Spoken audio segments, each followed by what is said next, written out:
All right, here's an interesting question I was thinking about. What would Trump have to do at this point to win you over? Is it even possible? I mean, truly, if he came out and said, I realize I've been a real piece of shit my entire life. I've been sexist, racist, just a horrible bastard who's only ever cared about myself and done a lot of harm to a lot of people. And I want to start making things right. And then started just naming like all this policy stuff that would be awesome. I mean, obviously, if he did something insane like that, I could see myself like turning for him. But like, obviously, it's not going to happen. But like, what would be the minimum he would have to do to get you on his side? Like, is there anything he could enact policy-wise that would even be possible for him to do that would make you go, all right, I don't really like the guy, I don't agree with a lot of stuff, but he's doing X, Y, and Z, and I think he's actually become a good president this time? What would that be? What would that look like for you? I've been kind of thinking about this as well, because I hate to admit it, but some of these appointments are kind of interesting to me.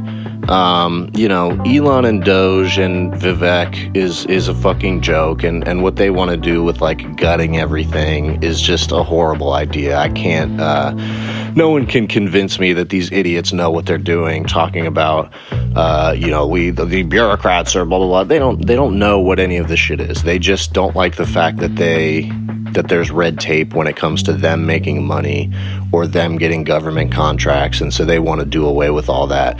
Vivek Ramaswamy said something like, we have to do away with this scourge of unelected bureaucrats making decisions about how our government works, blah, blah, blah. And someone pointed out that he is, in fact, an unelected bureaucrat who's going to be making very important decisions about how our government works. So just a perfect encapsulation of how hypocritical and just what liars these people are. They don't want to do good for anybody. They just want to control the system. They see how powerful the federal government system is, and they want to use it for their own purposes. So, it's hard for me to see within that what room there is for policy that's going to be actually good. There obviously is going to be policy that is good for the rich and good for the companies. But back to your question, when it goes beyond those guys, like even somebody like Tulsi Gabbard, or I hate to say it, but even Matt Gaetz. I mean, somebody pointed out, Brian Grimm from The Intercept pointed out that Matt Gaetz has actually made some interesting statements. He has interesting positions on a bunch of things, like government surveillance, the Israel lobby, stuff like that. There's a bunch of stuff that he has made, pretty genuinely anti-establishment positions on in the past. Now, obviously, he's some kind of sex trafficking weirdo. This whole thing seems to have been timed so that he could get out of that information being released on him publicly. So all of that is concerning. He's also clearly a Trump toady. So I'm not really expecting much interesting out of him. But I guess when it comes to Trump and what Trump could do to win me over, I don't know that he'll ever win me over. But if this cabinet can actually accomplish doing things that sort of subvert the government order as normal in a way that leads to benefit for the rest of the American people, that's what they claim they're doing. Obviously, it's a lie. All of these people are liars. But when you look at some of Matt Gaetz's positions, or you look at the fact that Tulsi Gabbard did run in the Democratic primary, and she had some good positions in the Democratic primary as well. Like I said, she's always been a little creepy, a little off. All these people are political opportunists, and that's first and foremost what they seem to be doing. But it is interesting that Trump is giving people like Tulsi Gabbard or even RFK actual opportunities to do the things that they've been saying they want to do for a while. And I don't expect good results, but if by some chance we happen to live in a world where there are good results for some of these people getting into these agencies. For example, if RFK Jr. doesn't just absolutely destroy vaccine programs and things that actually keep people safe, but instead fines government regulations and red tape and sort of status quo protecting measures that aren't doing any good, and does away with those. Like, if there can be some transformative things that happen in the world of, health administration, or in the world of, government surveillance, things like that, which wouldn't be RFK Jr.'s job, but Tulsi and perhaps Matt Gaetz. I'm cringing even attempting to say Matt Gaetz' name in a favorable light. But, that's the only thing that I'm sort of keeping my eye on. I know that there's a lot of people out there who have sort of bought this idea that these people are going to get in there and shake up the government in their favor. I don't believe it. And if my mind can be changed on that, if we can see some positive change in some of these government agencies and not just absolute destruction, that will go a long way in terms of me thinking that there was more of a reason behind some of these decisions than let's just destroy the federal government so we can all get rich. If some of these people can accomplish things that actually seem to have ideological motive that goes beyond the rich getting richer and actually allowing the government to evolve a little bit, I'm not unconvinced by the argument that the government is hugely there's just a lot of inertia, and there's a lot of things that the government only does because it's always done it that way. Some of those regulations and norms are very important, others are not.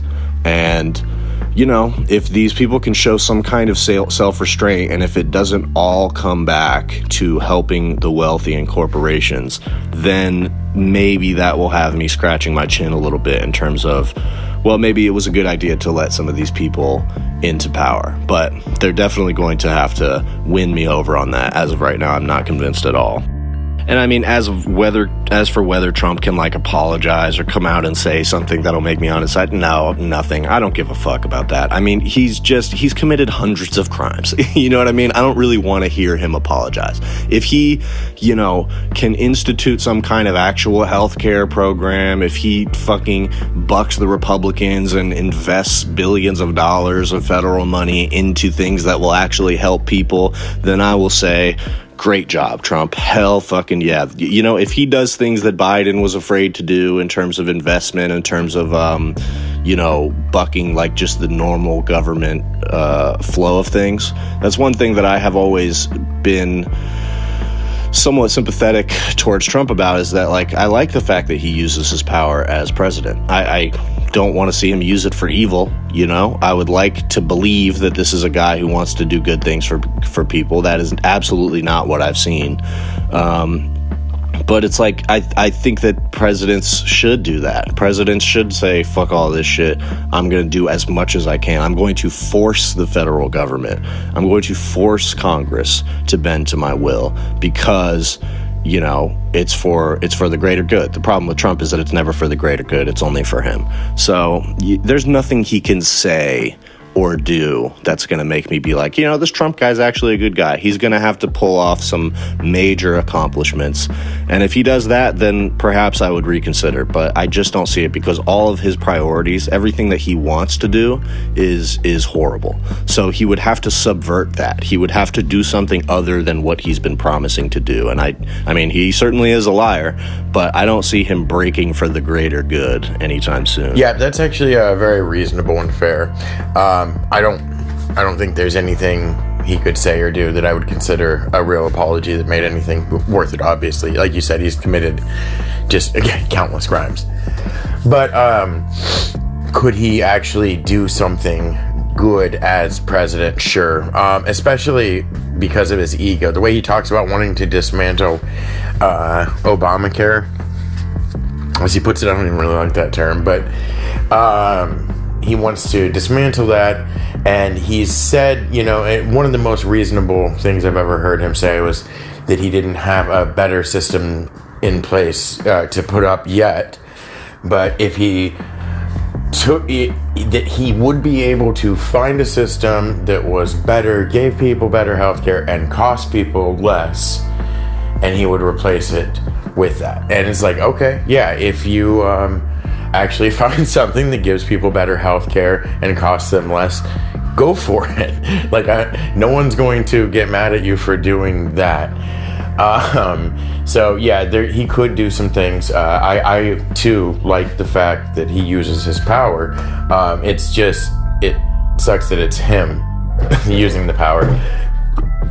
Seeing a president do that is nice, but it's like, why is it this one? And that's kind of the theme with him. I think kind of some of what you're getting at there, where on paper a lot of this sounds good. An outsider coming in, shaking things up, someone who's not a career politician that understands how to do business to a degree, and can come in and do things differently.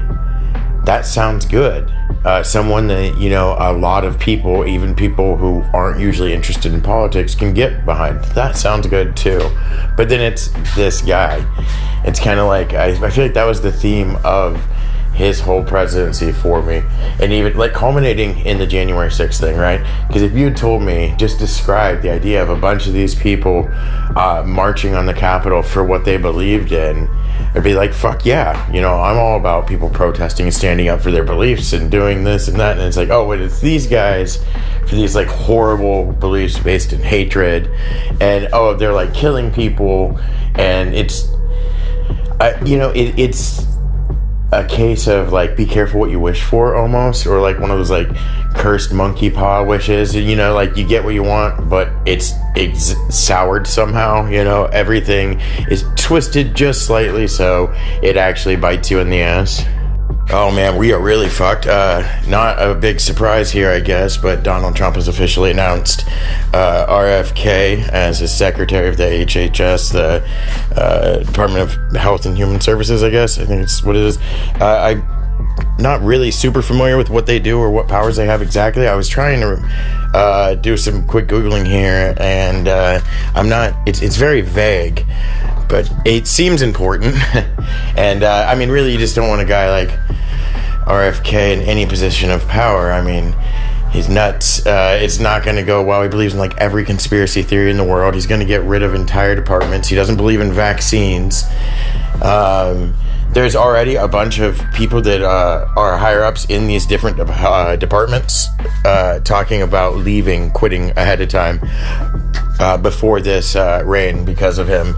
So it's going to be a huge mess. And you got RFK rolling in like, oh, when you get me, it's not just you're getting a Kennedy. I've got that brain worm, and he's going to control me like Ratatouille. He's telling me many things. We're going to get rid of the fluoride in week 1 because my big fluoride killed my uncle, and JFK wasn't shot by a lone shooter. It was the brain worm. Trust the process. Sorry, I know I keep harping on RFK, but it's just like literally the worst possible choice. It is like exactly what you said earlier, clown show appointment. The most blatant one of those so far, in my opinion. I mean, I see why he's the name that Trump would want to use, and he was a good get for Trump, pulling him from Democrat to Republican, then to from a opponent to a supporter. But it's just the guy's clearly off his rocker. He's a madman, and putting him in charge of the HHS,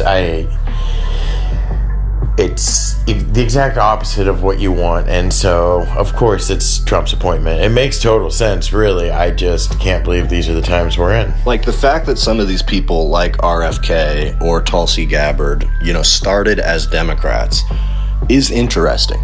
It's interesting. As like a, hard-line right-wing ideologue, you wouldn't expect Trump to do things like that. So, again, these people are political opportunists. Anybody who would kiss Trump's ring so that they can get a spot in his cabinet, it probably doesn't have people's best interests in mind. They're probably not going to be able to accomplish anything. But it is interesting. It's a little bit more of a fulfillment of this promise of an anti-establishment cabinet. Most of these people are idiots probably and won't be able to do anything, or they'll spiral out. And then you also have these war hawks like Marco Rubio. I can't, nobody seems to know why he appointed Marco Rubio.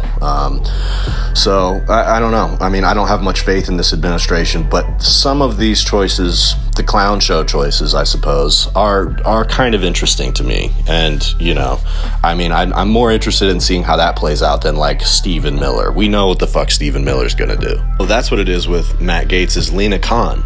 Matt Gaetz is a fan of Lena Khan, which is the Biden appointee that I was talking about, and has really voiced support for her in the past. So that is not only a good indication in the case of her specifically, but just in terms of the thought process.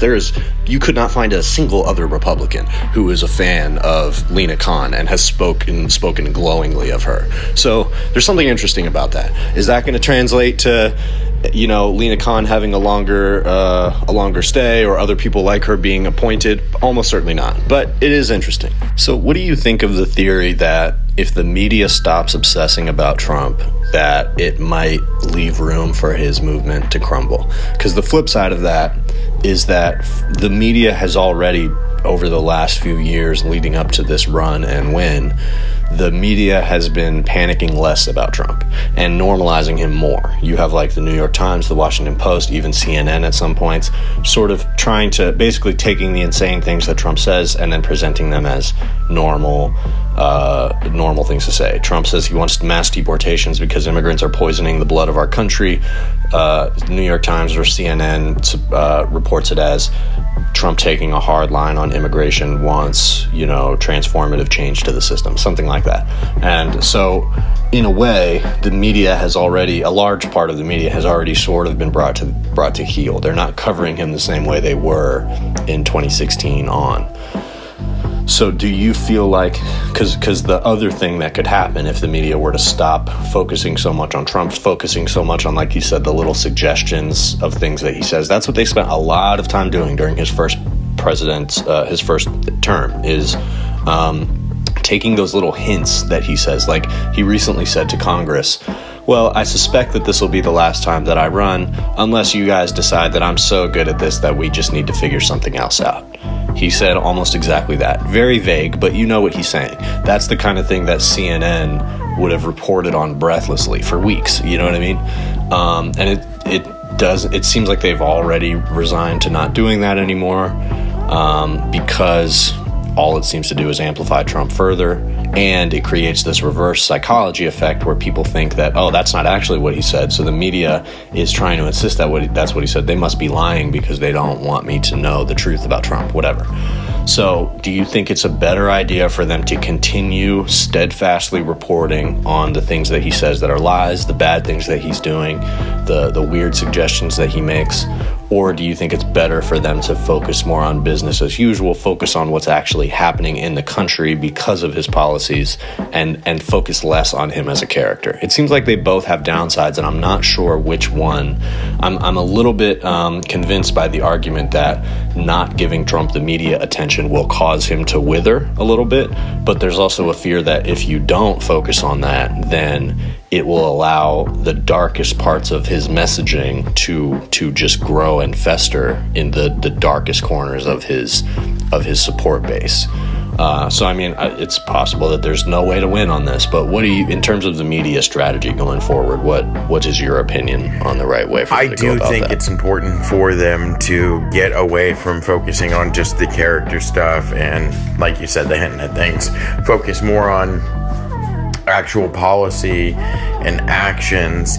But that's not to say he should get a pass for that stuff. I do think he does need to be called out on it still. But yeah, I mean, look where it's gotten him so far.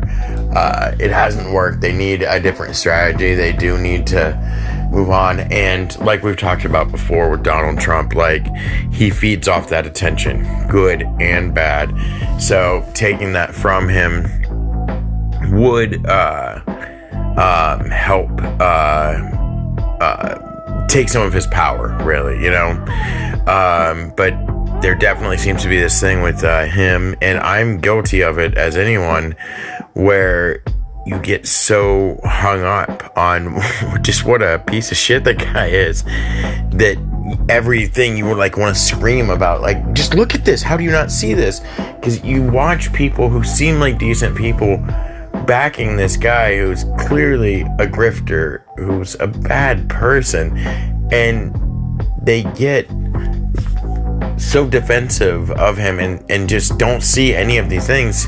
It can become really frustrating and hard to deal with. That's why there's that, I can't remember what it's like, Trump deranged syndrome or something like that, that the right accuses people of having. And I kind of get it, because he drives people crazy, and I'm one of them. So not feeding him in that way is just as important as anything, right? So I guess focusing less on that would be advantageous for him. I mean, it's worth at least seeing. We'll see what happens. But I mean, he's that kind of guy. You can say or do anything, or you can say anything about what he does, and it doesn't change how they feel about him. He can do whatever he wants, and they don't care. So maybe nothing matters at the end. That sounds really pessimistic, but I don't know that even just focusing on what he does is going to make a huge difference anyway.